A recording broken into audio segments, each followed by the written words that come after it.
अस्सलाम वालेकुम स्टूडेंट्स। इस वीडियो के अंदर हम द पंजाब टेनेंसी एक्ट 1887 को डिस्कस करेंगे। डियर स्टूडेंट्स, सबसे पहले the title of the act the Punjab tenancy act 1887 है। उसके बाद अगर हम एक्ट नंबर की बात करें तो ये 16th नंबर का एक्ट है। इट्स मीन के 1887 के अंदर जितने भी एक्ट पास हुए हैं उस साल में, तो इस एक्ट का नंबर कौन सा है जी? 16वां नंबर है। ये आपने याद रखना है। इनेक्टेड ऑन 23 सितंबर 1887, 23 सितंबर 1887 को ये एक्ट जो है वो लागू हुआ। ठीक है, इनेक्ट हुआ। इसके 8 चैप्टर्स हैं, सेक्शंस 116 हैं और इसके जो स्केजुअल्स हैं वो एक स्केजुअल है। तो आपने याद रखना है कि 8 चैप्टर्स, 116 इसके सेक्शंस हैं और एक इसका स्केजुअल था जो कि रिपील हो गया। अच्छा, यहाँ से आपको एक और बात पता चल रही होगी कि ये 16वां एक्ट है, 16th एक्ट है, 116 इसके अंदर सेक्शंस हैं और इसके आगे एक एग्रीकल्चरल ईयर की जो डेट है ना, जो एग्रीकल्चरल ईयर स्टार्ट होता है उसको अभी हम डेफिनेशन पढ़ते हैं। तो एग्रीकल्चरल ईयर जो स्टार्ट होने की डेट है वो भी 16 जून रखी गई है। ठीक है, तो ये जो 16th वर्ड है, 16th फिगर है, इसको आप ऐसे याद रख सकते हैं। ठीक है, टेनेंसी एक्ट के अंदर एक्ट नंबर भी 16 है, इसके सेक्शंस 116 हैं और एग्रीकल्चरल ईयर स्टार्ट होता है 16 जून से। ठीक है जी। उसके बाद बात करते हैं purpose of the act.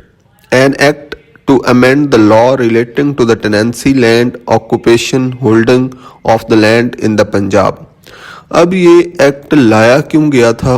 Basically इससे पहले टेनेंसी के रिलेटेड और भी एक्ट्स मौजूद थे। सो इससे पहले जितने भी एक्ट्स, जितने भी लॉज टेनेंसी के रिलेटेड मौजूद थे, उन सब एक्ट्स को, उन सब लॉज को एक जगह पे कंसोलिडेट करने के लिए लाया गया, इकट्ठा करने के लिए, और उनके अंदर कुछ छोटी मोटी अमेंडमेंट्स, तब्दीलियां की गई हैं और उनको रिफाइन करके एक फाइनल एक्ट जो टेनेंसी के रिलेटेड दे दिया गया है, पेश कर दिया गया है, उसको कहते हैं द पंजाब टेनेंसी एक्ट 1887। ठीक है जी, ये इसके लाने का मकसद था। और उसके बाद इसमें जो ये वर्ड टेनेंसी है, टेनेंसी कहते हैं उस ज़मीन के टुकड़े को, जो ज़मीन का टुकड़ा एक लैंडलॉर्ड, एक या फिर कोई ऑनर क्या करता है, किसी को रेंट पे देता है। ठीक है, ये आपने याद रखना है। ज़मीन, एग्रीकल्चरल लैंड का वो पार्ट जो एक लैंडलॉर्ड आगे किसी को रेंट के ऊपर देता है, उस ज़मीन के टुकड़े को, उस ऑक्यूपेशन, उस होल्डिंग को क्या कहते हैं? टेनेंसी कहते हैं। ठीक है, उसके बाद चलते हैं चैप्टर 1 की तरफ। इसका जो टाइटल है, एक्सटेंट है। ये चैप्टर 1 प्रिलिमिनरी है, इसके अंदर टाइटल, एक्सटेंट और कमेंसमेंट की बात होगी जैसा कि सारे एक्ट्स के अंदर होती है। ये इसका सेक्शन 1 भी है। This act shall be called the Punjab tenancy act 1887। ये जो एक्ट है इसका नाम पंजाब टेनेंसी एक्ट 1887 है, ये आपने याद रखना है। It extends to the entire province of Pakistan. पूरे पाकिस्तान के अंदर इसकी जो है वो हुदूद है, ये पूरे पाकिस्तान के अंदर इसका दायरा कार है। It shall come into force on such date as the provincial government may notify. तो ये उस डेट को जो है वो लागू होगा जब प्रोविंशियल गवर्नमेंट नोटिफिकेशन के अंदर बताएगी। वो हमने ऊपर पढ़ा है कि वो कौन सी डेट है, 23 सितंबर 1887 को प्रोविंशियल गवर्नमेंट ने नोटिफाई करके इसको लागू कर दिया था। उसके बाद सेक्शन 2 है वो रिपील हो चुका है, सेक्शन 3 भी रिपील हो चुका है, सेक्शन 4 बहुत इंपॉर्टेंट है जो कि डेफिनेशंस के रिलेटेड है। This act important terms used means the following. इस एक्ट के अंदर ये जो टर्म्स जहां पे भी यूज होंगी उनकी डेफिनेशंस दे दी गई हैं। फॉर एग्जांपल लैंड, लैंड की अगर हम बात करें, means the land that is used for agricultural purposes related to the agriculture or pasture grazing. Land से मुराद वो वाली ज़मीन होगी जो एग्रीकल्चरल पर्पसेस के लिए, उसके ऊपर कोई कल्टीवेशन करने के लिए, खेतों के लिए जो है वो उनके लिए इस्तेमाल होने वाली ज़मीन है, एग्रीकल्चरल लैंड लिया गया। ठीक है जी। आपने ज़मीन से क्या मुराद लेना है? ऐसी ज़मीन जिसके ऊपर एग्रीकल्चरल एक्टिविटीज़ परफॉर्म होनी है या की जाती हैं, उस ज़मीन को एग्रीकल्चरल लैंड कहते हैं। और इस एक्ट के अंदर जहाँ पे भी लैंड का वर्ड आएगा तो आपने माइंड में रखना है वो एग्रीकल्चरल लैंड होगी। ठीक है, जिसके ऊपर काश्तकारी की जाती है, कल्टीवेशन की जाती है। Or for purpose of grazing, या ऐसी ज़मीन जो कि कैटल्स जिसके ऊपर चरते हैं उसके ऊपर भी कोई ना कोई जो है वो फसल या फिर कोई जो घास वगैरह लगी होती है। It also include sites of buildings or other structures on the agricultural land. अब ये जो लैंड है इसकी डेफिनेशन के अंदर आपने 3-4 चीज़ें याद रखनी है। पहली चीज़ तो ये है कि कोई भी लैंड जो एग्रीकल्चरल हो और उसके ऊपर एग्रीकल्चरल एक्टिविटीज़ हो रही हो। दूसरा पॉइंट, पास्चर या ग्रेजिंग के लिए इस्तेमाल हो। तीसरा पॉइंट, उस एग्रीकल्चरल लैंड के ऊपर कोई भी बिल्डिंग होगी, कोई भी घर होगा, कोई भी ऐसी जो बिल्डिंग जिसको एग्रीकल्चरल पर्पस के लिए भी यूज़ किया जा सकता है, तो वो बिल्डिंग वेल हो सकता है, ट्यूबवेल हो सकता है, या फिर कोई गोदाम हो सकता है जिसके अंदर कोई सीड स्टोर है, या फिर कोई एग्रीकल्चरल एक्टिविटीज़ परफॉर्म करने के इम्पॉर्टेंट टूल्स उसके अंदर रखे हुए हैं। ठीक है, कोई भी ऐसी बिल्डिंग, उसको भी क्या कहेंगे? एग्रीकल्चरल लैंड के अंदर ही शुमार किया जाएगा उस बिल्डिंग को भी। ठीक है जी। उसके बाद है but it does not include land in town और village occupied by the building. तो ऐसी लैंड जो टाउन के अंदर हो या विलेज के अंदर हो वो एग्रीकल्चरल पर्पसेस के लिए तो नहीं ना होती। तो क्योंकि वो एग्रीकल्चरल पर्पसेस के लिए नहीं होती इसलिए उसको इस लैंड की डेफिनेशन के अंदर भी इंक्लूड नहीं किया गया। इस लैंड की डेफिनेशन में सिर्फ वो चीज़ें इंक्लूड हैं जो एग्रीकल्चरल पर्पसेस के लिए होंगी। ठीक है जी। उसके बाद चलते हैं डेफिनेशन। गवर्नमेंट की definition means the provincial government. जैसा कि हमें पता है जितने भी एक्ट हमने पढ़े हैं सारे एक्ट पंजाब से रिलेटेड थे, तो पंजाब गवर्नमेंट होती थी या प्रोविंशियल गवर्नमेंट होती थी। तो इस एक्ट में गवर्नमेंट से मुराद है प्रोविंशियल गवर्नमेंट। ठीक है। उसके बाद चलते हैं commissioner. Commissioner means a commissioner of the division appointed under Punjab land revenue act 1967 and includes an additional commissioner. हमने पंजाब लैंड रेवेन्यू एक्ट 1967 के अंदर डिस्कस किया था कि जो डिवीजन लेवल पे कौन होता है ऑफिसर, कमिश्नर होता है। ठीक है, उसकी कुछ पावर्स भी पड़ी थी, वो क्या क्या ड्यूटीज़ परफॉर्म करता है। उसके साथ एक उसका हेल्पर जो है वो गवर्नमेंट अपॉइंट कर सकती है जिसको कहते हैं जी एडिशनल कमिश्नर। ठीक है, तो ये भी कमिश्नर की डेफिनेशन में ही आता है। कमिश्नर की डेफिनेशन में दो लोग आते हैं, एक खुद कमिश्नर जो कि डिवीजन लेवल का ऑफिसर है, दूसरा एडिशनल कमिश्नर।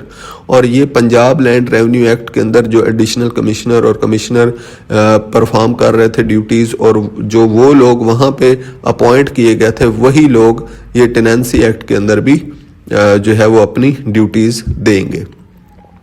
अब ये तो था डिवीजन लेवल पे। अब डिवीजन्स के अंदर आगे क्या होते हैं? डिस्ट्रिक्ट्स होते हैं।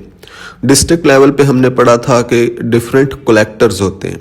ठीक है, और उन फिर कलेक्टर्स के कुछ असिस्टेंट कलेक्टर होते हैं। फिर हमने पढ़ा सब डिवीजन लेवल पे असिस्टेंट कलेक्टर होते हैं या फिर कोई तहसीलदार, नायब तहसीलदार। ये सारी हमने डिटेल जो है पंजाब लैंड रेवेन्यू एक्ट के अंदर पढ़ ली है, तो वो भी थोड़ी सी आपको रिवाइज हो गई। उसके बाद पे की बात करें, पे का मतलब होता है अदा करना। ठीक है, व्हेन यूज्ड विद रेंट, जब भी यूज की जाएगी रेंट के साथ, आल्सो इंक्लूड्स डिलीवर, या फिर वो अदा कर दी गई हो, और रेंडर, या भी अदा करनी हो, उसको कहते हैं जी पे। ठीक है, एंड देयर वेरिएशंस। तो पे का आपको मतलब पता चल गया कि ऐसी आपकी रिस्पॉन्सिबिलिटी, लाइबिलिटी जो आपने अदा करनी है, रेंडर एंड डिलीवर होनी है, उसको कहते हैं जी पे। उसके बाद है जी रेंट। रेंट का मतलब होता है whatever is payable to landlord, जिस बंदे ने, अच्छा इसमें होता क्या है टेनेंसी के अंदर, मैं पहले बता चुका हूँ कि एक लैंडलॉर्ड होता है, एक ऐसा बंदा होता है जिसके पास बहुत ज़्यादा ज़मीनें होती हैं, 100-200 एकड़ ज़मीन है, वो खुद उसके ऊपर एग्रीकल्चरल एक्टिविटीज़ नहीं कर सकता, तो वो फिर आगे किसी को रेंट पे दे देता है। तो जिसको वो रेंट पे देता है ज़मीन, उसको टेनेंट कहते हैं, ठीक है। अब उसको रेंट पे दे के उससे कोई ना कोई चीज़ ली जाएगी। जो चीज़ टेनेंट जो है उस ज़मीन के बदले में लैंडलॉर्ड को पे करता है, उसको कहते हैं जी रेंट, ठीक है जी। अब ये रेंट 3-4 किस्म का हो सकता है, ये इन कैश भी हो सकता है, ठीक है, और ये रेंट जो है वो इन काइंड भी हो सकता है। इन कैश का मतलब तो पैसे है ना, इन काइंड का मतलब क्या है कि फॉर एग्जांपल आपने किसी को 20 एकड़ ज़मीन दी है, वो उसके ऊपर गंदम उगा रहा है। आप कह सकते हैं कि जब भी तुम इसके ऊपर गंदम उगाओगे उसका 20% पार्ट जो है वो लैंडलॉर्ड का होगा, बाकी 80% जो है वो टेनेंट का होगा, ठीक है। ये एग्रीमेंट के अंदर आपने एक कंडीशन लिख दी है। अब आप वो रेंट जो है एज उस गंदम के पार्ट के तौर पे, एक हिस्से के तौर पे ले रहे हैं, तो उसको कहते हैं काइंड। ये आपने याद रखना है, आगे भी ये वर्ड यूज होगा, ठीक है। या फिर आप फॉर एग्जांपल चावल है या कोई गन्ना है या कोई भी फसल उसके ऊपर उगाई जा रही है, उसकी आप कोई परसेंटेज या कोई हिस्सा तय कर लेते हैं, उसको कहते हैं जी काइंड, ठीक है, काइंड ऑफ रेंट, ठीक हो गया जी। उसके बाद सर्विस भी हो सकती है रेंट के अंदर। सर्विस क्या होती है कि अगर आप किसी को 100 एकड़ या 10 एकड़ ज़मीन दे देते हैं और उसे कहते हैं कि ये तुम फ्री यूज़ करो, इसके ऊपर कल्टीवेशन करो, अपनी काश्तकारी करो और अपनी पैदावार पैदा करके उसको बेचो, जो मर्ज़ी करो, लेकिन तुमने क्या करना है कि जो मेरे जानवर हैं, लैंडलॉर्ड के जो जानवर हैं, उनका ख्याल रखना है, उनका चारा सारा जो उनकी ड्यूटी है वो उसने परफॉर्म करनी है। तो वो जो ड्यूटी परफॉर्म कर रहा है उस ड्यूटी को कहते हैं सर्विस। तो ये जो ड्यूटी है एग्रीमेंट के अंदर अगर लिखी हुई है तो इस ड्यूटी को भी एज अ रेंट पे किया जा सकता है, ठीक है जी। तो 3 कंडीशंस हैं जी रेंट के अंदर, मैंने आपको बताई हैं जो आपने याद रखनी है। एक जो है वो है इट कैन बी मनी, जो कैश हो सकता है, काइंड हिस्सा आप ले सकते हैं, आर सर्विस जो आप किसी की खिदमत ले सकते हैं या फिर आप उससे कोई काम ले सकते हैं, ठीक है, ये याद रखना है। तो रेंट जो है वो टेनेंट पे करता है लैंडलॉर्ड को, जिसने उसकी ज़मीन जो है उसके ऊपर किराए पे ज़मीन ली होती है, उस ज़मीन के बदले में क्या पे करता है जी, रेंट पे करता है। उसके बाद नोट इसके अंदर एक है, rent does not include सेसेस। Rent के अंदर ये जो दूसरे सेसेस होते हैं, रेंट ये टैक्सेस होते हैं छोटे मोटे विलेज के रिलेटेड, जिस जगह पे वो रह रहा होता है, तो रेंट जो है वो सेसेस इसके अंदर इंक्लूड नहीं है। मतलब ये कि ये जो अगर टेनेंट है कोई किसी भी किस्म का विलेज का टैक्स दे रहा है तो वो रेंट के अंदर इंक्लूड नहीं होंगे, वो रेंट नहीं होगा, वो उसने अलग देना है, ठीक है जी। उसके बाद विलेज सेस है, विलेज के कोई डेवलपमेंट के लिए कोई टैक्स लिया जाता है तो वो भी इसके अंदर इंक्लूड नहीं है। Other contribution duties or free personal service. अगर कोई फ्री पर्सनल सर्विस जो है वो अपने लैंडलॉर्ड को देता है, कोई ऐसी उसका डेली का कोई काम कर देता है फ्री, तो वो भी रेंट के अंदर शुमार नहीं होगा। तो आपने याद रखना है रेंट के अंदर जो है वो सेसेस, विलेज सेसेस, कंट्रीब्यूशन ड्यूटीज या फ्री पर्सनल सर्विसेज, ये चीज़ें इंक्लूड नहीं है। सिर्फ वही चीज़ें इंक्लूड हैं जो रिटन है, जो एग्रीमेंट के अंदर लिखी हुई है, चाहे वो कैश है, चाहे वो आपका हिस्सा है, काइंड है या फिर सर्विस है, ठीक हो गया जी। उसके बाद नेक्स्ट चलते हैं अरियार्स ऑफ रेंट। अरियार्स का वर्ड आपने बार बार पढ़ा, इसका मतलब होता है वाजिबात। कि फॉर एग्जांपल आपने जो है वो 16 जून को रेंट अदा करना था, आपने नहीं अदा किया, 18-20 जून हो गई है, अब वो रेंट क्या है, पेएबल बन गया, ठीक है, कि आपने वो रेंट नहीं दिया, अब वो आपके ऊपर वाजिबात हैं, आपने अदा करनी है। Means the rent which remains unpaid after the due date, due date के बाद जो अनपेड रेंट रहता है उसको क्या कहते हैं जी, अरियार्स ऑफ रेंट। उसके बाद टेनेंट है। Tenant means a person who holds land under another person एक टेनेंट जो है जो ज़मीन को होल्ड करता है किसी और पर्सन के अंडर, उसको टेनेंट कहते हैं। तो ये सारी कहानी जो घूमेगी ना आज की ये टेनेंसी एक्ट के अंदर, वो इन दो बंदों के इर्द गिर्द घूमेगी मेनली, एक लैंडलॉर्ड और एक टेनेंट। तो इसका कॉन्सेप्ट आपको क्लियर होना चाहिए कि लैंडलॉर्ड ज़मीन देने वाले को कहते हैं और जो किराए पे ज़मीन लेता है उसको टेनेंट कहते हैं। सिंपल वर्ड्स में ये बात है। और would be except for a special contract liable to pay rent. अच्छा, ये टेनेंट जो है ये रेंट जो है वो पेएबल रेंट देने का रिस्पॉन्सिबल होता है, लायबल होता है। किसको रेंट देता है? लैंडलॉर्ड को रेंट देता है। But it does not include, अब ये जो टेनेंट है इसमें कुछ एक्सेप्शंस भी हैं। मोर्टेजी ऑफ लैंड ऑनर्स राइट, कोई ऐसा बंदा, अच्छा ये मोर्टेजी कौन होता है? ऐसा बंदा जिसको आप अपनी ज़मीन क्या करते हैं, प्लेज करवाते हैं, ठीक है। उस ज़मीन को प्लेज करवा के उस बंदे से क्या कर लेते हैं, कुछ ना कुछ लोन ले लेते हैं। तो जिस बैंक को या जिस बंदे को आपने ज़मीन का कुछ हिस्सा गिरवी रखवा के लोन लिया है, उस बंदे को कहते हैं मोर्टेजी। अब वो बंदा आपकी ज़मीन का एक ख़ास हिस्सा आपने उसको गिरवी तो रखवा दिया, अब वो बंदा उस लैंड का जो है वो टेनेंट नहीं बन गया, ठीक है। मतलब ये कि जो टेनेंट वाली प्रैक्टिसेस थी, जो टेनेंट वाले फंक्शंस थे, वो तो नहीं परफॉर्म करेगा। वो जस्ट उस ज़मीन के कुछ उसने डॉक्यूमेंट्स रखे हुए हैं या फिर फॉर एग्जांपल कब्जा भी ले लिया, तो फिर भी वो उस ज़मीन का टेनेंट नहीं कहलाएगा। तो टेनेंट एक मोर्टेजी जो है जिसके पास ज़मीन गिरवी रखवा के कर्जा लिया गया है, लोन लिया गया है, उस बंदे को टेनेंट नहीं कह सकते। ये आपने माइंड में रखना है। दूसरे नंबर पर है ट्रांसफरी। एक तो मोर्टेजी टेनेंट नहीं बन सकता, दूसरा ट्रांसफरी जो है वो भी टेनेंट नहीं होता। Under land revenue act 1967 recovery of arrears, मतलब एक ट्रांसफरी वो बंदा होता है जिसको क्या होता है कि अगर फॉर एग्जांपल कोई ऐसा टेनेंट था जिसने लैंड रेवेन्यू नहीं दिया और उसके खिलाफ कोई कोर्ट की डिक्री आ गई है और उससे ज़मीन जो है वो ले ली गई है और किसी और बंदे को वो ज़मीन ट्रांसफ़र कर दी गई है ख़ास पीरियड के लिए, ठीक है, 1 साल के लिए, 2 साल के लिए, कि तुम इसके ऊपर काश्तकारी करके हमारे जो वाजिबात हैं, अरियार्स ऑफ लैंड है, उसको क्या करो, पे करो, और उसके बाद वो ज़मीन वो जो फिक्स्ड पीरियड होता है उसके बाद उससे वापस ले ली जाती है। तो ऐसा बंदा ट्रांसफरी कहलाता है और इस बंदे को भी टेनेंट नहीं कह सकते, ठीक है। फर्स्ट ऑफ ऑल मोर्टेजी को भी टेनेंट नहीं कहा जा सकता।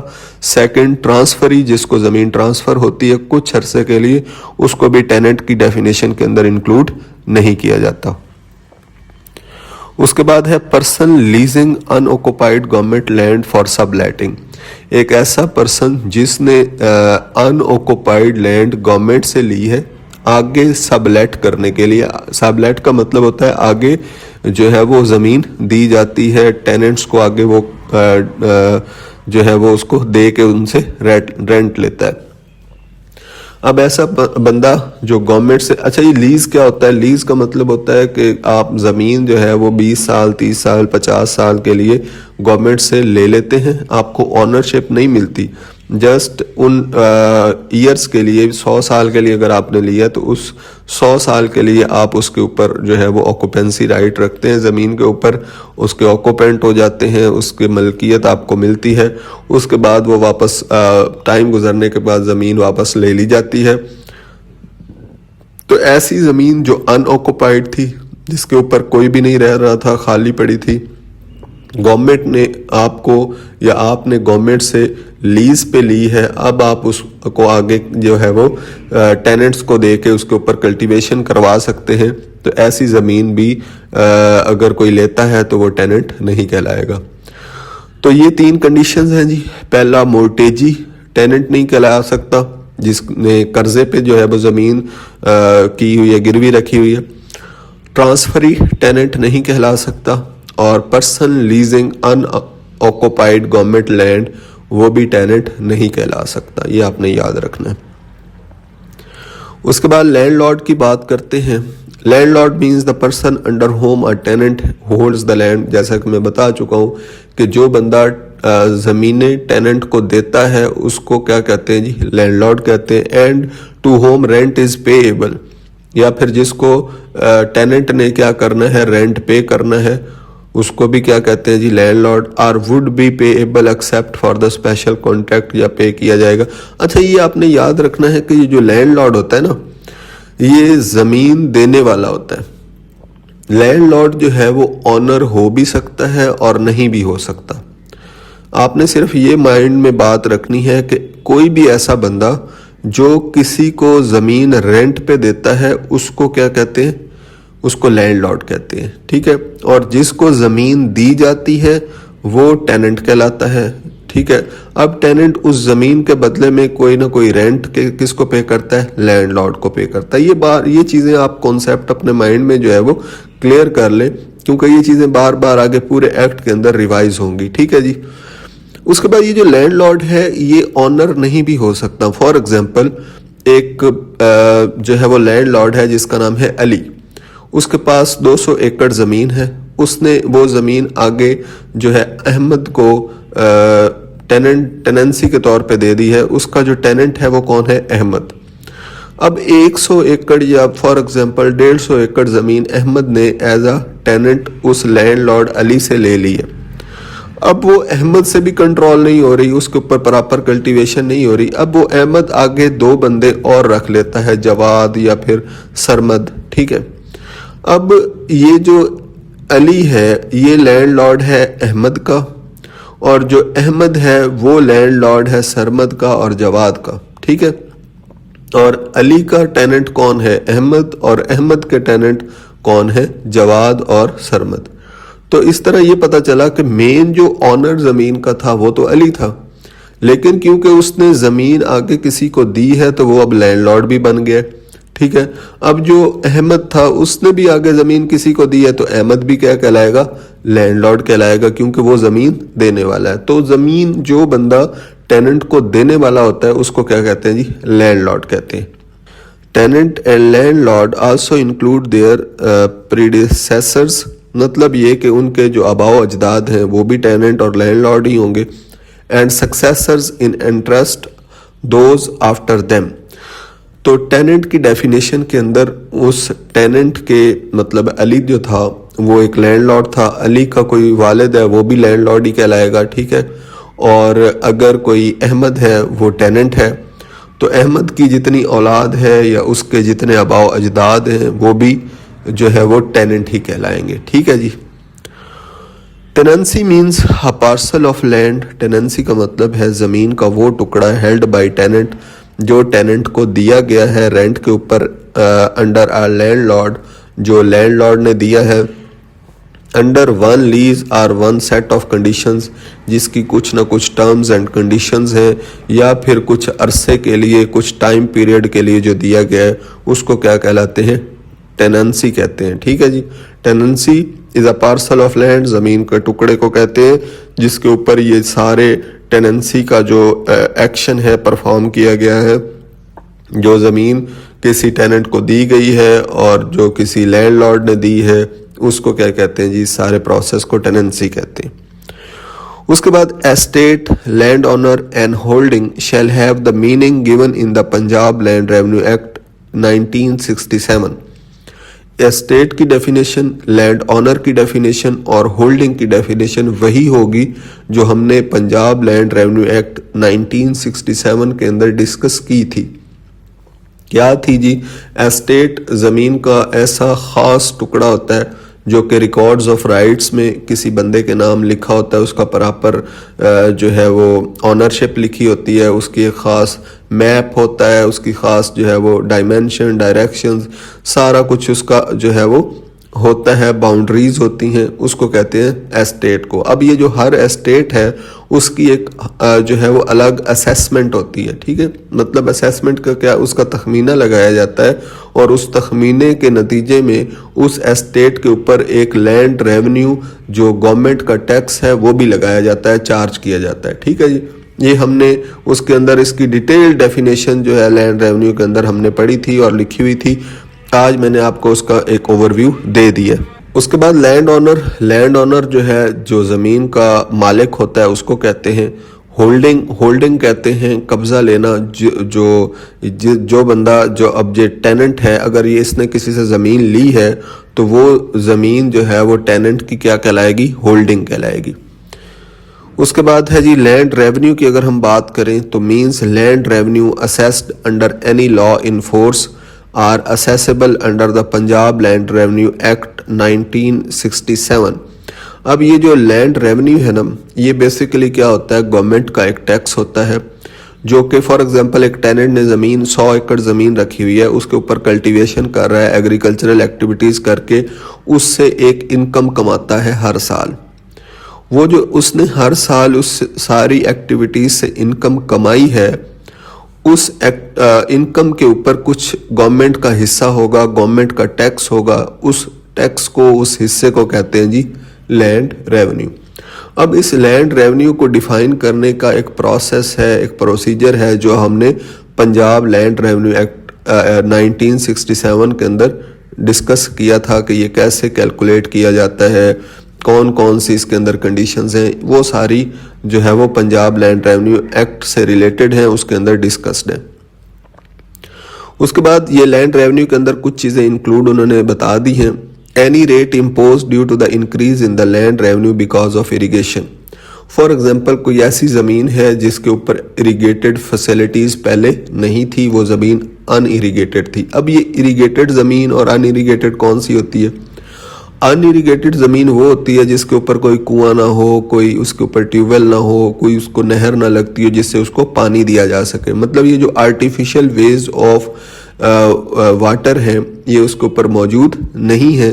सिर्फ उसको पानी जो है या फिर बारिश आ जाए तो मिल जाता है, या फिर कोई फ्लड आ जाए तो उस ज़मीन को तब पानी मिलता है। ठीक है जी, ऐसी ज़मीन को क्या कहते हैं? Unirrigated land. अब अगर इस अनइरीगेटेड लैंड के ऊपर कोई ट्यूबवेल लगा दिया गया है या फिर नहर से कोई चैनल आप निकाल के ले आए हैं उसकी तरफ, तो अब ये ज़मीन क्या बन जाएगी? इरीगेटेड लैंड बन जाएगी, क्योंकि इसके ऊपर टेम्परेरी स्ट्रक्चर जो है वो आर्टिफिशियल स्ट्रक्चर क्रिएट कर दिए गए, जिससे क्या होता है कि ज़मीन को पानी मिलना शुरू हो गया। तो अब ये इरीगेटेड हो गई है। जो इरीगेटेड होने से ज़मीन की वैल्यू जो है वो बढ़ जाती है। तो ज़मीन की चूंकि वैल्यू बढ़ेगी तो लैंड रेवेन्यू भी बढ़ेगा, और ये जो लैंड रेवेन्यू बढ़ेगा उसकी वैल्यू बढ़ने से और जो रेट एक्स्ट्रा लगाया जाएगा इसको भी क्या कहेंगे? लैंड रेवेन्यू कहेंगे। ये भी उसके अंदर इंक्लूड होगा। उसके बाद any sum payable on land as quit rent or in place of service. कोई भी सर्विस गवर्नमेंट करती है, आपका कोई काम करती है, या फिर आपको फॉर एग्जांपल नहर में से कोई चैनल गवर्नमेंट ने निकाल के दिया है, तो वो जो रेंट है, जो वो उसके खर्चे हैं, वो भी आपके इस लैंड रेवेन्यू में इंक्लूड हो सकते हैं। To the government or to any person who has been given that right by the government. अगर कोई भी गवर्नमेंट का बंदा आपके जो for example land revenue collect करने आता है तो वो बंदा भी गवर्नमेंट ही कहलाएगा। ठीक है जी, तो ये आपने याद रखना है। उसके बाद है जी रेट्स एंड सेसेस। ये एक अलग चीज़ है, ये लैंड रेवेन्यू के अंदर इंक्लूड नहीं होते, ये हम ऑलरेडी पढ़ चुके हैं। रेट्स एंड सेसेस का मतलब होता है ये कुछ एक्स्ट्रा टैक्सेस होते हैं, लैंड रेवेन्यू से हटके, रेंट से हटके कुछ एक्स्ट्रा टैक्सेस जो होते हैं उनको क्या कहते हैं? Rates and सेसेस। फॉर एग्जांपल आप किसी से पानी खरीद रहे हैं या गवर्नमेंट से पानी लेते हैं, अगर गवर्नमेंट ने कोई नहर के अंदर से कोई ख़ास किस्म का चैनल बनाया तो गवर्नमेंट वो फ्री में नहीं देती, उसके ऊपर कुछ टैक्स होता है, कोई उसका रेट होता है पानी का, तो वो उस रेट के हिसाब से, उस टैक्स के हिसाब से आपको पानी मिलता है। और सेसेस होते हैं, ये भी छोटे मोटे जो मेंटेनेंस के लिए, आपकी ज़मीन की मेंटेनेंस के लिए, आपके विलेज के मेंटेनेंस के लिए टैक्सेस लगाए जाते हैं, उनको सेसेस कहते हैं। Means those charges which are primarily payable by the land owners.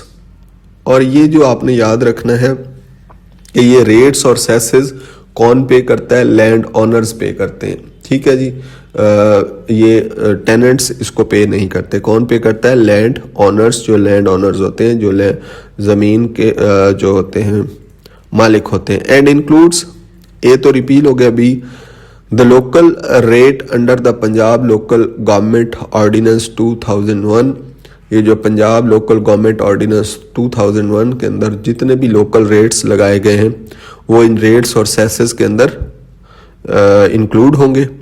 उसके बाद annual water rat under section 59 of the canal and drainage act 1873। उसके बाद वाटर का कोई एनुअल रेट जो है वो 59 section canal and drainage act 1883 के अंदर जो लगाया गया है वो भी इसके अंदर शामिल है इन रेट्स और सेसेस के अंदर। उसके बाद विलेज ऑफिसर्स असेस, जो भी गवर्नमेंट विलेज ऑफिसर्स नॉमिनेट करती है, विलेज ऑफिसर्स कौन होते हैं, लंबरदार होते हैं या फिर किसी भी इलाके के जो पटवारी है उसको कहा जा सकता है, ठीक है। उनके लिए जो तनख्वाहें, उनके लिए एक ख़ास किस्म का टैक्स लगाया जाता है जो कि उनकी तनख्वाह पे करने के लिए, उनकी पे जो है उसको उसकी पेमेंट के लिए लगाया जाता है, तो उसको कहते हैं विलेज ऑफिसर सेसेस। तो ये भी रेट्स एंड सेसेस के अंदर फॉल करता है। उसके बाद है जी sums payable on account of village expenses. कोई भी विलेज के एक्सपेंसेस हैं, कोई भी विलेज की मेंटेनेंस के लिए, उधर कोई ग्राउंड बन रहा है या पूरे विलेज के यूज़ के लिए, या फिर ग्रेव यार्ड है, या फिर कोई वहाँ पे मस्जिद बननी है, तो उसके लिए जो भी एक्सपेंसेस, जो भी टैक्स एक्स्ट्रा लगाया जाता है तो उसको भी क्या कहते हैं जी, रेट्स एंड सेसेस। उसके बाद बात करते हैं विलेज सेस। विलेज सेस क्या है जी? विलेज का इसका मतलब है कि विलेज जो वो गांव है उसका कुछ ना कुछ एक ख़ास किस्म का टैक्स थोड़ा सा लगाया जाता है। Means any cess contribution due customarily leviable from both land owners and non land owners. अब ये जो विलेज सेस है इसमें आपने ये चीज़ याद रखनी है कि ये लैंड ओनर से भी लिया जाता है और नॉन लैंड ओनर्स अगर उस विलेज के अंदर रह रहे हैं तो उनसे भी लिया जाता है, ठीक है। ज़मींदारों से भी और गैर ज़मींदारों से भी ये विलेज सेस कलेक्ट किया जाता है। With in an estate for the common purpose of all inhabitants. अच्छा, ये जो विलेज सेस होता है ये टैक्स सबसे लिया जाएगा और इससे कोई ऐसी चीज़ क्रिएट की जाएगी जो सबके लिए फ़ायदा मंद हो।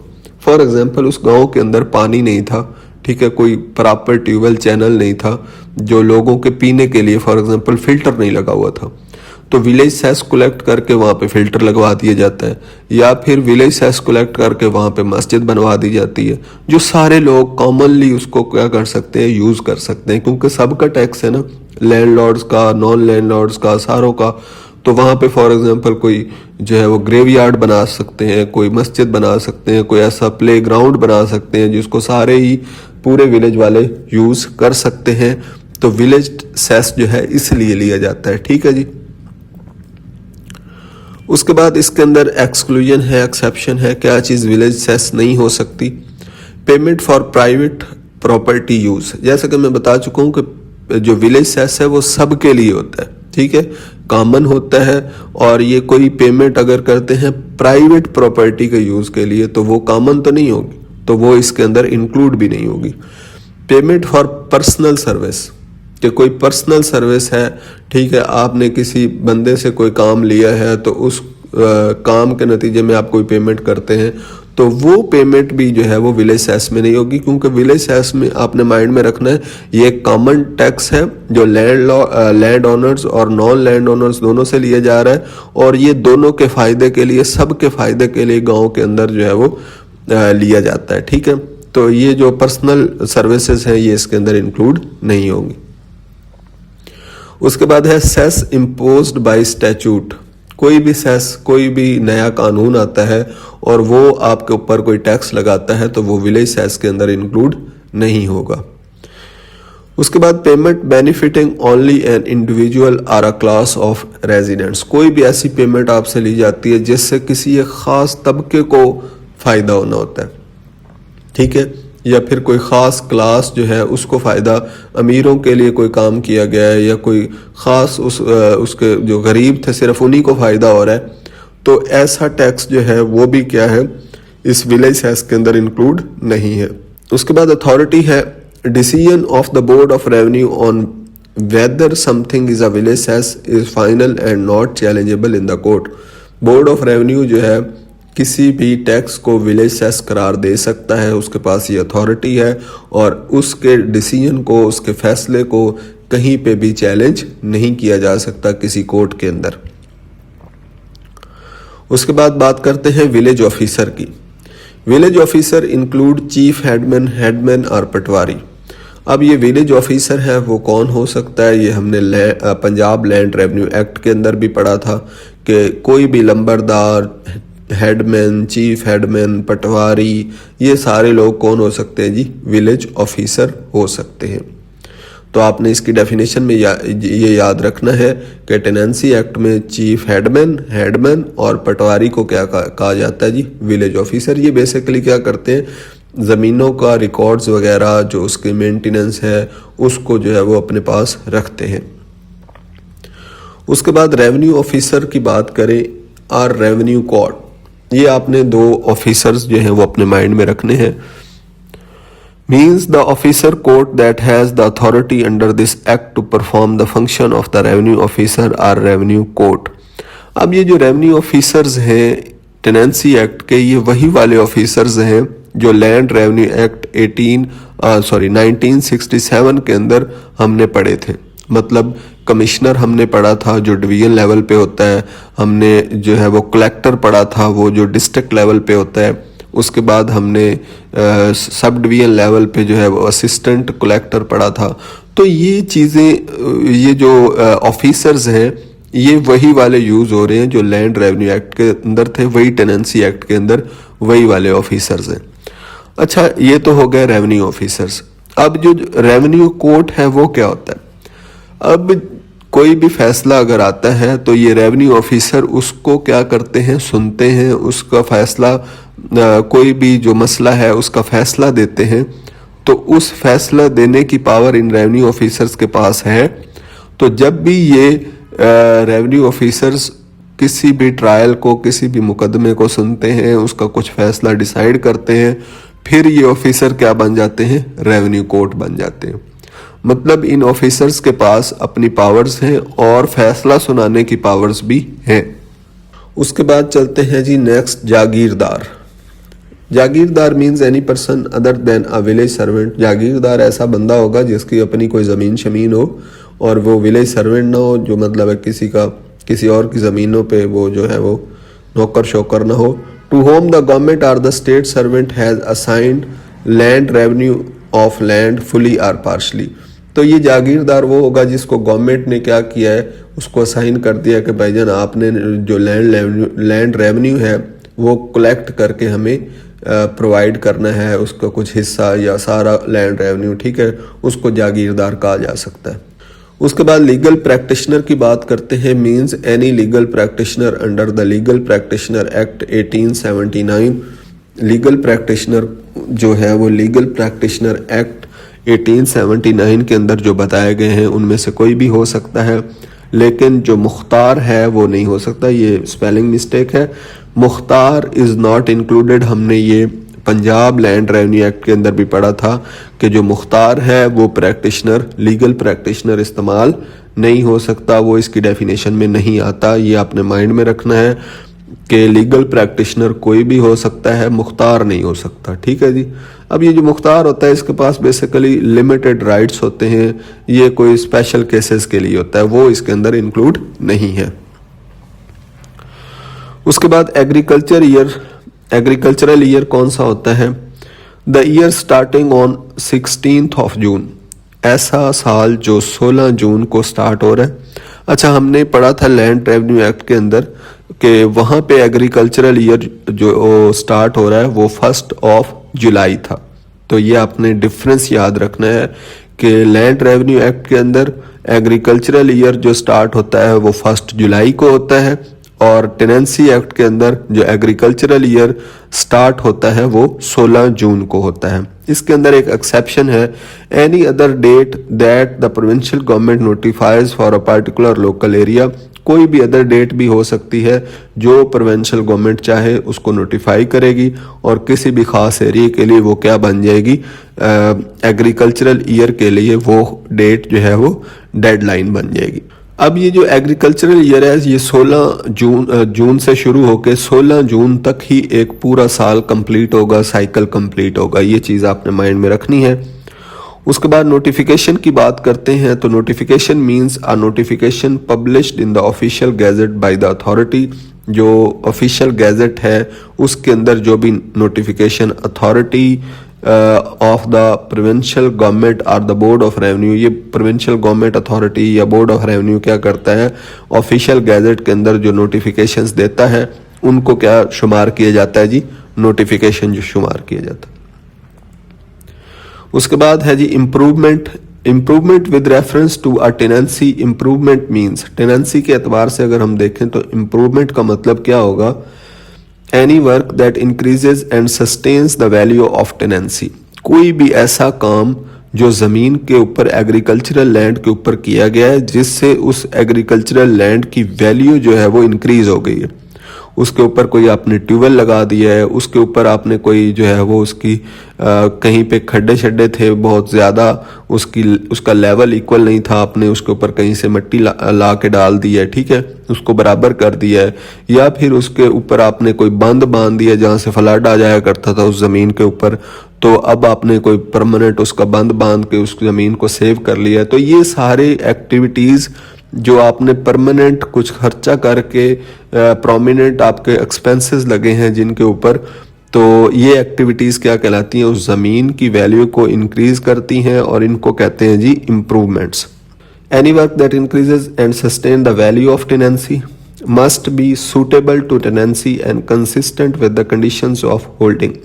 अब ये सूटेबल भी होनी चाहिए उस टेनेंसी को, उसका फ़ायदा भी हो रहा हो, और जो कंडीशंस हैं आपकी होल्डिंग है, मतलब आपने जो टर्म्स एंड कंडीशंस हैं उससे बाहर जाके कोई काम नहीं करना, टर्म्स और कंडीशंस के अंदर रह के या फिर आपने लैंडलॉर्ड से मशवरा करके ये काम करना है जिससे टेनेंसी को फ़ायदा हो। एक्सप्लेनेशन नंबर 1 है एग्जाम्पल्स ऑफ इम्प्रूवमेंट। इम्प्रूवमेंट की एग्जाम्पल्स में कौन कौन सी चीज़ें शामिल है, बिल्डिंग्स, वेल्स और other water storage supply works. कोई भी आप उसके ज़मीन एग्रीकल्चरल लैंड के ऊपर बिल्डिंग बना देते हैं, कुएं बना देते हैं, कोई भी ऐसा वर्क करते हैं जिससे पानी स्टोर किया जा सकता है या उस पानी को सप्लाई किया जा सकता है, ठीक है। फॉर एग्जांपल आपने जो है वो चैनल बना दिया है, ठीक है, नहर से आप कोई चैनल लेके आए हैं जिससे उस ज़मीन को क्या हो रहा है, फ़ायदा हो रहा है, पानी मिल रहा है, ठीक है। या फिर आप उसके ऊपर कोई कुआं लगा देते, ट्यूबवेल लगा देते हैं, कुआं बना देते हैं जिससे ज़मीन को परमानेंटली फ़ायदा आगे होता रहना है, ठीक है जी। तो ऐसी चीज़ इंक्लूड होगी इम्प्रूवमेंट के अंदर। उसके अलावा जो बिल्डिंग्स हैं, फॉर एग्जांपल आप वहाँ पे कोई, मैंने पहले ही बताया कि आप ऐसी बिल्डिंग बना देते हैं जिसके अंदर आप सीड स्टोर कर सकते हैं, या फिर वो जो प्रोड्यूस कल्टीवेशन के नतीजे में जो पैदावार होनी है, कोई गंदम है, कोई चावल है, कोई गन्ना है, उसको स्टोर किया जा सकता है। गोदाम आपने बड़ा सारा बना दिया है तो वो भी इम्प्रूवमेंट के अंदर शुमार होगा। उसके बाद drainage works and flood protection. कोई भी ड्रेनेज वर्क आपने उस ज़मीन के ऊपर किया है या फ्लड प्रोटेक्शन के लिए बंद बांध दिए, मैंने जैसे पहले बताया, तो वो भी क्या है जी, इम्प्रूवमेंट है। प्लांटिंग ट्रीज, पौधे लगाना भी इम्प्रूवमेंट है, ये आपने याद रखना है, पूछा जा सकता है आपसे एमसीक्यूज के अंदर कि पौधे लगाना इम्प्रूवमेंट है या नहीं। तो एग्रीकल्चरल लैंड के ऊपर पौधे लगाना, planting tree is also called improvement. Reclaiming land, levelling, terracing और इनक्लोजिंग लैंड फॉर एग्रीकल्चर। ज़मीन को रिक्लेम करना, कोई ज़मीन जो है वो एग्रीकल्चरल पर्पस के लिए सूटेबल नहीं थी, फिट नहीं थी, आपने उसके ऊपर कोई जो है वो खाद वगैरह डाली है या कोई ऐसा प्रोसेस किया जिससे वो ज़मीन क्या हो गई है, काश्त के काबिल हो गई है, तो फिर भी वो क्या है, ज़मीन की इम्प्रूवमेंट है। उसको आपने लेवल किया है, कहीं पे बहुत ज़्यादा जो है वो खड्डा था या कोई बहुत बड़ा जो है वो उसका लेवल ख़राब हुआ था, आपने वो सेटिंग की है। ये सारी चीज़ें क्या कहलाती हैं, इम्प्रूवमेंट कहलाती हैं। उसके बाद है जी constructing building needed for better more profitable cultivation. वही बात है कि कोई बिल्डिंग आपने बना दी है जिससे कल्टीवेशन जो है वो बेटर हो गई है, ठीक है, तो वो बिल्डिंग भी इस इम्प्रूवमेंट के अंदर शुमार होगी। उसके बाद है रीन्यूइंग और reconstructing the above works or adding durable alternations not just ordinary repairs. कि ये जो काम है, अगर फर्ज करें पहले हुए थे, वहाँ पे कोई ट्यूबवेल था, कुआं था, कोई भी चीज़ पहले मौजूद थी, चैनल्स मौजूद थे, बिल्डिंग मौजूद थी, लेकिन वो जो है वो ऑपरेशनल नहीं थी, ख़राब हो चुकी थी, वर्क नहीं कर रही थी। आपने उसके ऊपर कोई ख़ास किस्म के एक्सपेंसेस करके, ठीक है, प्रोमिनेंट एक्सपेंसेस किए हैं और उसको फंक्शनल बनाया है, तो वो भी इम्प्रूवमेंट कहलाएगी। छोटे मोटे जो है वो 100-200 रुपये लगा के आपने कोई काम किया तो वो इम्प्रूवमेंट के अंदर शामिल नहीं होगा। अब इसके अंदर कुछ चीज़ें इंक्लूड नहीं भी हैं। अच्छा, ये जो आपको क्यों डिटेल्स बताई जा रही हैं कि इम्प्रूवमेंट और इम्प्रूवमेंट कोई चीज़ें हैं या नहीं है, इसलिए क्योंकि ये आगे जाके हम देखेंगे ना कि जब लैंडलॉर्ड और टेनेंट के दरमियान कोई इशू, झगड़ा क्रिएट होता है ना, तो उस झगड़े के नतीजे में अगर लैंडलॉर्ड उस टेनेंट को निकालना चाहे, इजेक्ट करना चाहे ज़मीन से, तो फिर उसको कंपनसेशन पे करनी पड़ती है। वो टेनेंट कहता है कि ये जो ज़मीन जब आपने दी थी तो इस तरह नहीं थी, इसको मैंने इसके ऊपर ये इम्प्रूवमेंट्स किए हैं, ठीक है, आप मुझे उन इम्प्रूवमेंट्स के बदले में कंपनसेशन पे करें। तो इसलिए इम्प्रूवमेंट्स को डिफाइन कर दिया गया है कि ये नहीं होगा कि टेनेंट जो है अपनी मर्जी से हर चीज़ को इम्प्रूवमेंट करार दे देगा। ये जो चीज़ें हैं बता दी गई हैं, यही चीज़ें इम्प्रूवमेंट होंगी। उसके अलावा अब नॉट इंक्लूडेड में क्या है जी, simple ordinary agricultural operations like temporary wells, small water channels, कोई छोटी छोटी वाटर चैनल्स आपने बनाई हैं, या कोई भी जो डेली बेसिस पे एग्रीकल्चरल पर्पस के लिए मामूली से जो खर्चे हुए हैं आपके, या कोई भी आपने जो है वो मामूली सी इम्प्रूवमेंट्स की हैं, वो इसके अंदर शामिल नहीं होंगी। चैनल्स हैं, एम्बैंकमेंट्स हैं, मेड विदाउट मेजर एक्सपेंस, आपका कोई उस पर ख़ास खर्चा नहीं लगा, 300-400-500 की बात है तो फिर नहीं होगा। Any benefit to land that comes naturally from ordinary farming, तो ऐसा कोई भी बेनिफिट जो लैंड को आ गया है, जो कि नेचुरली आया है, ठीक है, आपकी फार्मिंग की वजह से, कोई काम करने की वजह से उसके ऊपर आपने फार्मिंग शुरू की, उसके ऊपर कल्टीवेशन शुरू की और उस ज़मीन को कोई नेचुरली बेनिफिट हो गया, तो ये जो नेचुरली बेनिफिट हुआ है वो भी आपकी उस इम्प्रूवमेंट के अंदर शामिल नहीं होगा। उसके बाद है जी explanation number 2, work benefiting several tenancies count as improvement for each. For example, आपने क्या किया कि एक नहर गुजर रही थी, उस नहर की दूसरी तरफ क्या है कि बहुत सारी टेनेंसीज थी, बहुत सारे टेनेंट्स थे जिनके अंदर बहुत सारी ज़मीनें थी। आपने एक जो है वो एक चैनल बनाया उस नहर के अंदर से और उसको वहाँ से अपनी ज़मीन से गुजारा, आगे से गुजार के ले गए। अब उस चैनल से क्या हो रहा है कि जितनी भी टेनेंसीज को फ़ायदा हो रहा है, बहुत सारी टेनेंसीज को फ़ायदा हो रहा है आपके एक काम की वजह से, आपके एक इक़दाम की वजह से, उस इम्प्रूवमेंट की वजह से, तो उसको भी इम्प्रूवमेंट के अंदर शामिल किया जाएगा। ठीक है जी। अब एक्सप्लेनेशन नंबर 3 है, if the tenant work diminishes value of the landlord's other property not an improvement. अब टेनेंट वर्क मतलब टेनेंट कोई ऐसा काम करता है जिससे उसकी होल्डिंग के अंदर जितनी भी ज़मीन है उसको तो फ़ायदा हो रहा है, लेकिन उसने साथ वाली किसी ज़मीन को, लैंडलॉर्ड की किसी ज़मीन की तबाही फेर दी। फॉर एग्जांपल, जो टेनेंट है उसकी ज़मीन का 10 एकड़ ऐसा था 100 एकड़ में से, जो कि बिल्कुल ही डाउन था, मतलब उस गड्ढा था एक बहुत बड़ा, ठीक है, वहाँ पे एक खड्डा बना हुआ था, उसके ऊपर प्रॉपर जो है कल्टीवेशन एक्टिविटीज़ परफॉर्म नहीं की जा सकती थी। अब उस टेनेंट ने क्या किया है कि साथ ही लैंडलॉर्ड की ज़मीन पड़ी थी, वहाँ से मिट्टी उठा के उसके अंदर भरता रहा और उस ज़मीन को बराबर कर दिया। अब उसने अपनी होल्डिंग तो सेट कर ली है, लेकिन उसने दूसरी जगह पे जो लैंडलॉर्ड की दूसरी ज़मीन थी वहाँ पे एक गड्ढा क्रिएट कर दिया।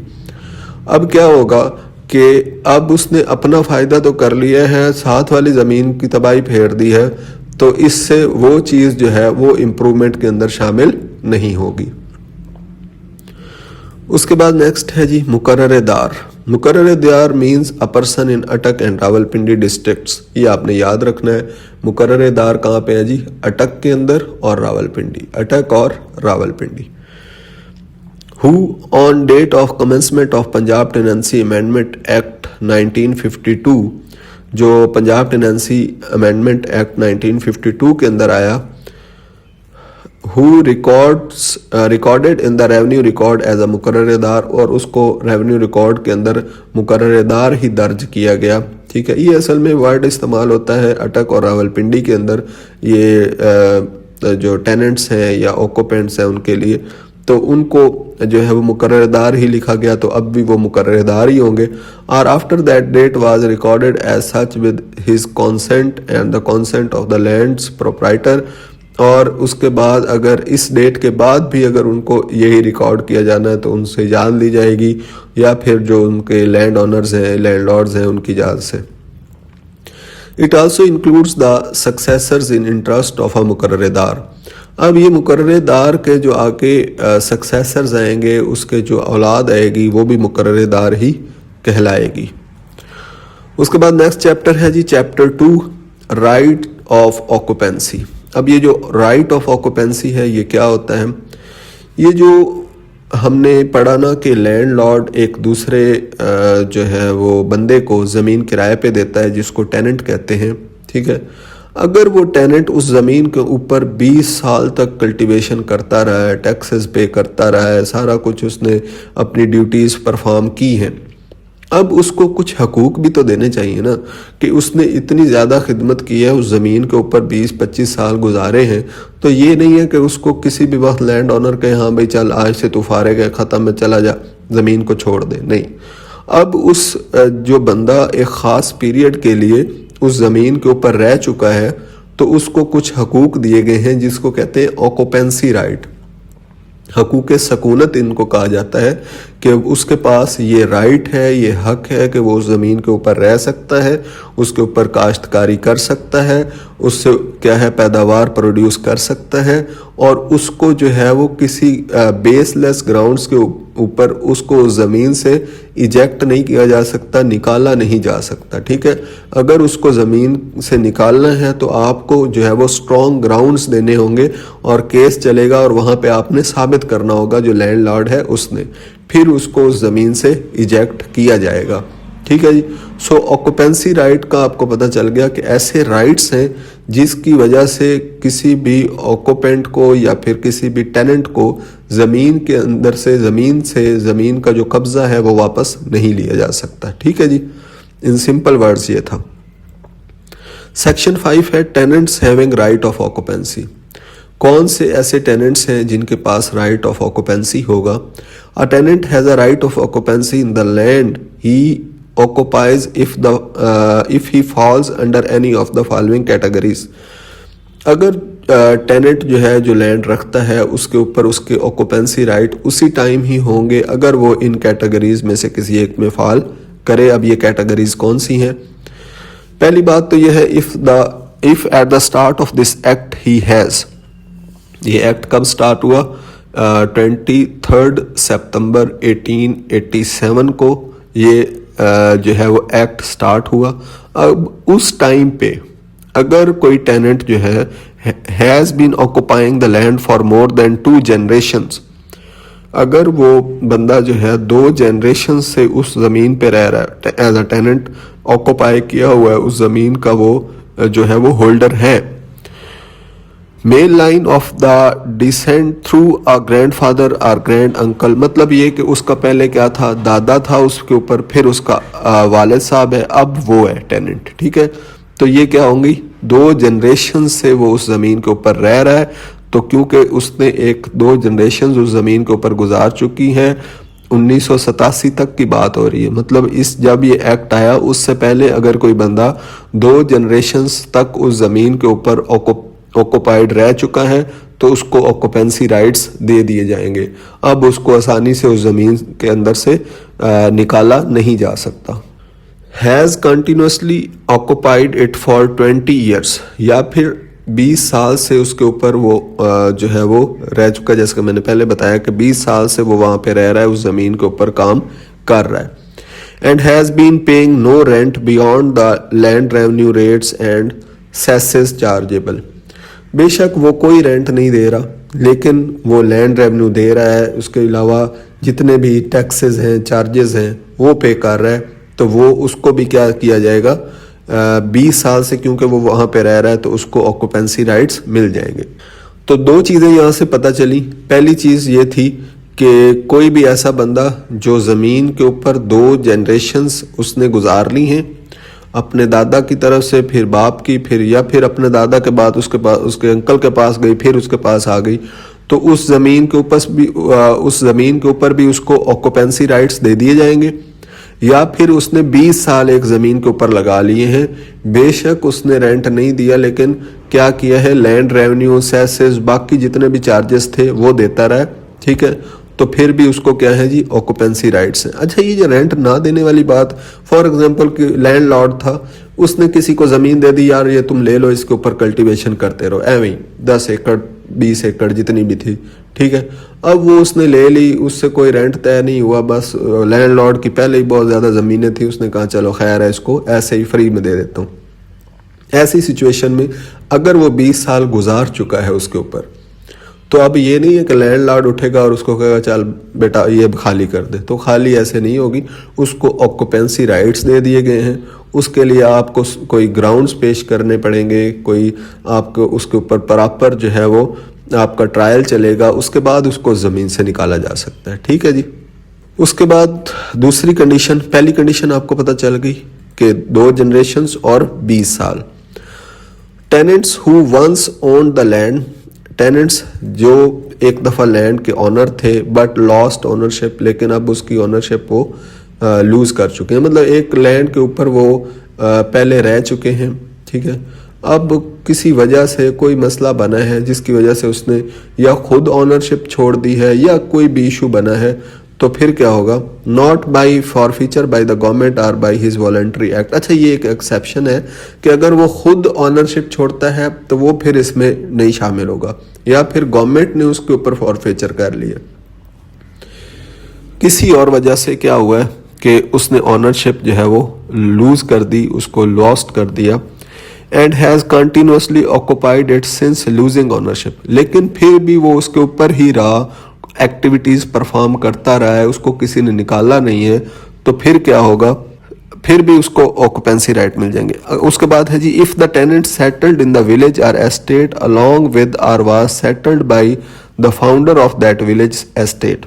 फॉर एग्जांपल किसी ने कोई ज़मीन आके बसाई है, उसको कहते हैं खाली ज़मीन पड़ी हुई थी, 1887 की बातें हैं, जंगलात होते थे, खाली ज़मीनें पड़ी होती थी।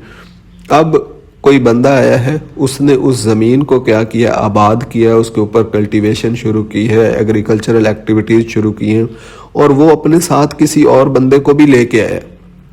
एक तो खुद फाउंडर है विलेज का, और उसने अपना एक टेनेंट रखा है और उसको एक्टिविटीज़ परफॉर्म करने का कहा है कि तुम जाके ये वाली एक्टिविटीज़ परफॉर्म करो और इस ज़मीन को साफ़ करो, इसके ऊपर एग्रीकल्चरल एक्टिविटीज़ करो, मैं तुम्हें एज अ टेनेंट रखता हूँ, ठीक है जी। अब अगर कोई बंदा इस तरह किसी विलेज के फाउंडर के साथ आके उसने ज़मीन साफ़ की है, उसको काश्तकारी के काबिल बनाया है, तो ऐसे बंदे को भी ऑक्यूपेंसी राइट दे दिए जाएंगे, क्योंकि उसने एक काम किया ना, ज़मीन को साफ़ किया है, उसके ऊपर उसको काश्त के काबिल बनाया, पहले तो खाली पड़ी हुई थी, जंगलात वगैरह थे ये वो, तो ये ऐसा बंदा भी कौन है जी, टेनेंट कहलाएगा, उसके पास भी ऑक्यूपेंसी राइट होंगे। was occupying land on 21st of अक्टूबर 1868। अच्छा, ये जो 21 अक्टूबर 1868 को, इससे पहले एक ऑक्यूपेंसी एक्ट आया था, तो वो प्रीवियस ऑक्यूपेंसी एक्ट की बात कर रहे हैं, ठीक है, कि 1868 के अंदर अगर वो ऑक्यूपाई कर रहा था land and has continuously occupied since then, और तब से वो है उसके ऊपर रह रहा है, तो उसको भी ऑक्यूपेंसी राइट्स दे दिए जाएंगे। एक्सेप्शन इसके अंदर क्या है, the landlord can disprove this right if he shows that the tenant was settled on the land previously cleared cultivated by और at the expense of the founder. For example, अगर कोई बंदा लैंडलॉर्ड या founder of the village के साथ आया था ठीक है। लेकिन अगर लैंडलॉर्ड उसको कहता है कि भाई इसके पास ऑक्यूपेंसी राइट नहीं होनी चाहिए क्योंकि ये जो ज़मीन है मैंने इसको खाली करके दी है, मैंने इसको साफ करके दिया है इस टेनेंट को, और उसके बाद इसने क्या किया है, उसके ऊपर सिर्फ कल्टीवेशन की है, ठीक है, तो ऐसे बंदे को भी ऑक्यूपेंसी राइट नहीं मिलेंगे। ठीक है जी। अगर फिर ये जो है लैंडलॉर्ड को प्रूव करना पड़ेगा कि ये वाकई ही ऐसा है या नहीं है। ठीक है जी, ये बात आपने याद रखनी है।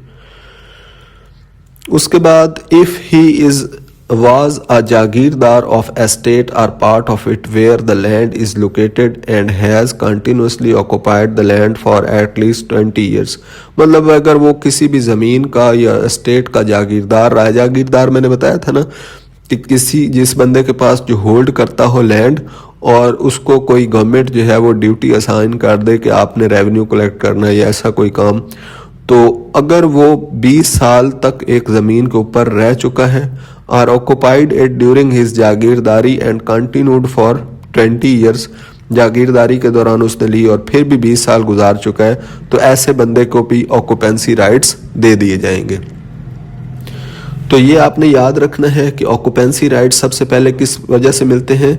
सबसे पहले 2 जनरेशन गुजार ली हैं, 20 साल गुजार लिए हैं, या फिर आपने क्या किया है कि जो है वो उसके अलावा कौन कौन सी बातें थी, आपने पहले उसके ऑनर थे, आपने ऑनर लूज करने के बाद भी ज़मीन के ऊपर रहे हैं, फिर भी आपको दे दिए जाएंगे। उसके बाद आप विलेज के फाउंडर के साथ एज अ टेनेंट आए और आपने कोई ज़मीन साफ़ की और उसके ऊपर कल्टीवेशन कोई एक्टिविटीज़ परफॉर्म की, तो फिर भी आपको दिए जाएंगे। लेकिन ये एक एक्सेप्शन भी है कि अगर वो फाउंडर या लैंडलॉर्ड ये कहे कि इसने कोई इस ज़मीन के ऊपर काम नहीं किया, इसको साफ़ वगैरह नहीं किया, ये सिर्फ एज अ टेनेंट आया है और उसके बाद ये सिर्फ कल्टीवेशन एक्टिविटीज़ इसने परफॉर्म की है, ज़मीनें इसको सेट करके साफ़ करके मैंने दी हैं, तो फिर उसको ऑक्यूपेंसी राइट्स नहीं मिलेंगे। तो ये सारी चीज़ें थी जी। 20 साल का फिगर आपने याद रखना है कि 20 साल जो है किसी भी बंदे ने ज़मीन के ऊपर गुजार लिए, ऑक्यूपाई किए, उसके ऊपर एक्टिविटीज़ की हैं, उसको साफ़ भी किया होगा, उसके ऊपर उसने काम भी किया होगा, तो अब उस बेचारे को ऑक्यूपेंसी राइट्स तो मिलने चाहिए, उसको आसानी से उस ज़मीन से इजेक्ट करने की इजाज़त नहीं होनी चाहिए। उसके बाद नेक्स्ट है इफ़ द टेनेंट प्रूव, अगर टेनेंट जो है ये प्रूव कर लेता है he has continuously occupied land for 30 years, कि उसने 30 साल जो है वो इस ज़मीन के ऊपर वो रह चुका है, and paid no rent beyond the land revenue rates and cesses, बेशक उसने रेंट नहीं दिया लेकिन ये लैंड रेवेन्यू सेसेस टैक्सेस जितने भी थे वो सारे पे करता रहा है, तो फिर भी उसको क्या है जी ऑक्यूपेंसी राइट मिल जाएगा। It will be presumed that he fulfils the conditions of class ए, ये फिर समझा जाएगा कि उसने जो सारी कंडीशंस थी वो फुलफिल की हुई है, अब उसको ऑक्यूपेंसी राइट्स दे दें।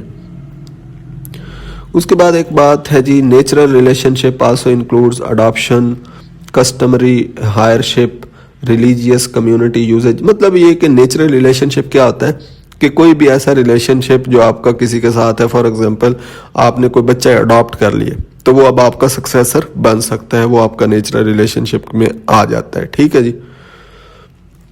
उसके बाद नेक्स्ट है right of occupancy of other tenants recorded before 1868। ये 1868 में पहले वाला टेनेंसी एक्ट की बात कर ले कि अगर कोई बंदा इस ये जो 1887 वाला टेनेंसी एक्ट है, इससे पहले जो टेनेंसी एक्ट था वो 1868 का था, उसके अंदर अगर कोई बंदा रिकॉर्ड हुआ है कि उसके पास ऑक्यूपेंसी राइट्स हैं, उसके रिकॉर्ड्स में लिखा हुआ है, तो वो भी क्या है अब भी क्या ले सकता है ऑक्यूपेंसी राइट्स, अब भी उसके पास होंगे।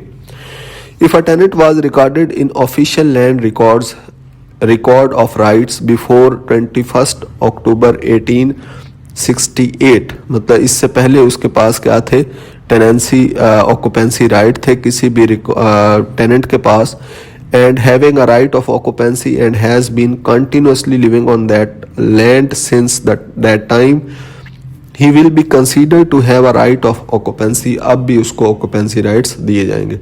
कहने का मकसद ये है कि जब वो एक्ट आया और उसके अंदर उसके रिकॉर्ड्स में उसको occupancy rights दिए गए और अब तक उसके वो ऑक्यूपेंसी राइट कायम है 1887 तक, तो फिर भी उसको ऑक्यूपेंसी राइट्स क्या होंगे, उसके कंटिन्यू रहेंगे, दिए जाएंगे, वो डिस्टर्ब नहीं होंगे। उसके बाद इसके अंदर एक एक्सेप्शन है, this will not apply if the competent court gave a decree. मतलब अगर कोई कंपिटेंट कोर्ट जो है वो क्या करता है, कोई अपना हुक्मनामा देता है, before this act was passed declaring that the tenant had no such right. अगर कोई कोर्ट के अंदर ये फैसला आ जाता है कि ये टेनेंट जो है, फॉर एग्जांपल उसके पास 1868 तक तो वो ऑक्यूपेंसी राइट थे, ठीक है, उसके बाद 1870 के अंदर क्या हुआ कि उसके खिलाफ कोर्ट ने कोई डिक्री जारी कर दी, कोई फैसला जारी कर दिया कि इसके पास ये जो है वो ऑक्यूपेंसी राइट्स नहीं होने चाहिए। अब एक्ट ये आया है 1887 के अंदर, तो अब क्योंकि वो कोर्ट ने डिक्री जारी कर दिया है, अब उसको क्या होगा कि ऑक्यूपेंसी राइट्स इस कानून, इस टेनेंसी एक्ट के तहत भी नहीं दिए जाएंगे। उसके बाद 7 है right of occupancy in land taken in exchange. Exchange का मतलब ये है कि आपने ज़मीन जो है वो किसी के साथ तब्दील कर ली।